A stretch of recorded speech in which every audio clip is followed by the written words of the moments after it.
I really like the fact that all of my magic wands, all of these guys, they start out on here, but then I load them onto this little tiny disc.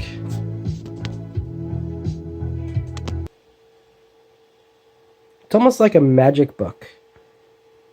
It's got the magic code. And I'll stick it in this little slot.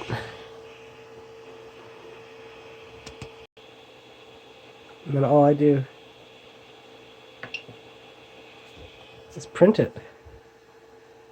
I think that's pretty cool. Do you think that's pretty cool? Because I think that's pretty cool. Where are they even? In that little tiny spot.